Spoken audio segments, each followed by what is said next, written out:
There's an organization in New York called A Call to Men. It's headed by Ted Bunch. What he does is he works with NFL players, NBA players, and he reconditions and re-educates masculinity, right? So he can prevent violence against women, right? That's his work. Ted Bunch, A Call to Men. Vanessa Williams, the dark one, right, from New Jack City, is an advocate of his work. I'm an advocate of his work. And listen, not only am I an advocate of his work, but I need his help, you know, because he's helped recondition my thought with regards to women. One of his ideations in that particular movement is men can't allow other men to kick it with them if they're being violent towards a woman, right? So in the circles of men, he said part of the problem with domestic violence, this is tying into our topic, part of the problem with domestic violence is that men will allow other men to stay within their circle and be like, well, that's kind of their problem. I'm not going to try to deal with this man. I'm saying we should take the same model when it comes to white supremacy. White people should not allow, Dr. G shouldn't allow bigotry in his circle. Do you understand what I'm saying? Because I know behind the veil, when y'all with each other and y'all talking, some of that bigotry comes out. Some of that racism comes out. And I'm saying in order to achieve any level of balance and peace between peoples, the people in power are going to have to check the other people that are within their circle and say, no, no, no, no. We're going to always be at war with black people. We're going to always be at war with those who have less than us. If I let it slide, if I let your bigotry slide, if I let your racism slide, Bobby doesn't agree with that. I say in order to have peace, we're going to have to destroy all of the stereotypes that white supremacy has built to prop itself up to remain superior and important. You know what that means? This might hurt Dr. G, but I love him. I mean it in truth. Jews got to stop claiming that they Jews. You know who you are historically. You're Khazars from Khazaria. You're not from that land. Egypt, the Gaza. That's not you. Most of the people there genetically that are in Israel today are genetically Polish, Russian, right? You're white people claiming to be holy in the Holy Land, fighting the indigenous people over there. And when you look at the Arab, this is why Rupert Murdoch can come out and say, wait a minute, the Egyptians were white. What are you talking about? It's the social narrative that is the devil in America. And until white people stand up and say, you know what, we got to stop that, right? White Jews are as Jewish as Columbus was American.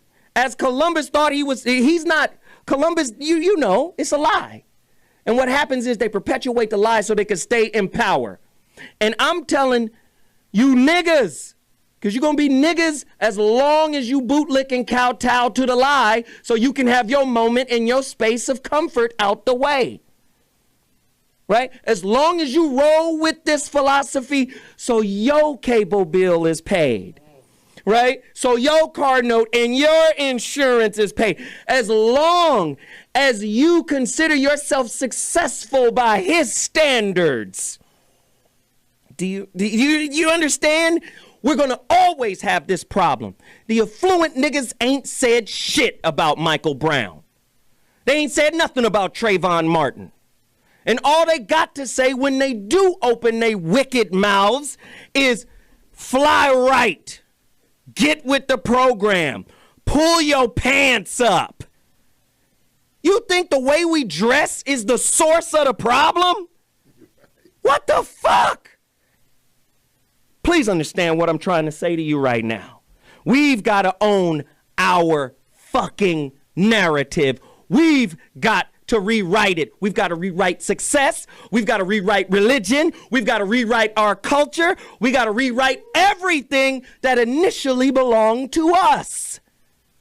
But we scared because we know when we take ownership of what was rightfully ours, In other words, our narrative. We put ourselves in harm's way. We don't want to be in white man's way. We don't want him to look at us as an enemy because we know he's ready to kill us. We know that. Right? I'm tired of niggas. No disrespect, Bobby. I love you. But I'm tired of niggas saying, oh, there's levels of success within this system. Krishnamurti. Krishnamurti. My guy. My philosopher. No, you give us examples, Bobby. You give us examples of people who have made it in this system. And what I'm saying is making it in this system, reaching a plateau in a white supremacist system. Don't tell me they don't have a place for so-called successful niggas to be. But that's what I'm talking about. And I'm saying at the end of the day, it's going to come a time where we have to stand up and take ownership of what's rightfully ours. Money, success ain't the way. First off, money is a tool of debt. It's debt slavery. Technically, they call it fiat money. We know it's fake. So when I hear the affluent say, get an education, which is devoid of you not in education. Most African American students, regardless of a level of education, you could go to Harvard. You still don't read as well as a white man. That's proven. You still don't read as well as the white dude at Harvard with you. He's 4 years better at reading than you are. Do you understand? You're not in the education picture. You're not in the education narrative. You're not in the religious narrative. You are a participant.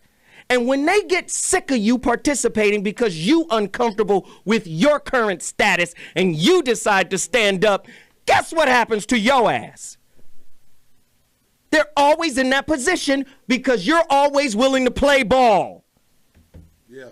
Now, when you stop playing ball and you create your own fucking game, that's when you move into harm's way. Charles Barkley, Stephen A. Smith. That's when you move into harm's way. Listen, Harry Belafonte, Farrakhan, Martin Luther King, they all said way back when, we are integrating our people into a burning house. And you got niggas still running to put out the flames. Yeah. No. Let it burn. Let it burn. Fire, in a spiritual sense, is a purifier.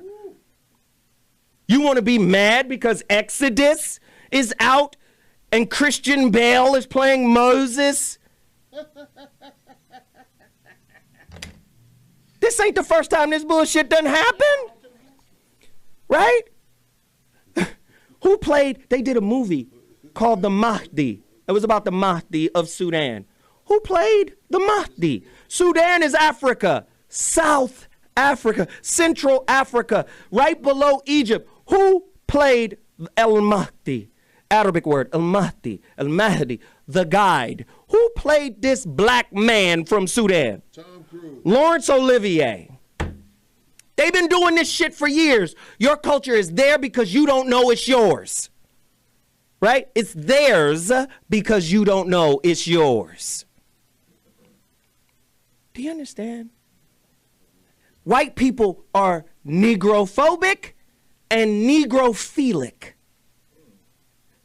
They scared of you and love you at the same time. They are negrophiles. They love your rhythm. They love your lips. They love your ass. They love your music. They love your energy, but they scared of you. Do we not see this? I feel you 100%, brother. That's how you reclaim the narrative. Fuck what they think of you and rewrite it. And be fearless enough to move yourself into harm's way. Because that's where you're going to be when you seek freedom and independence. I'm Zoe Williams. And that's my final thought.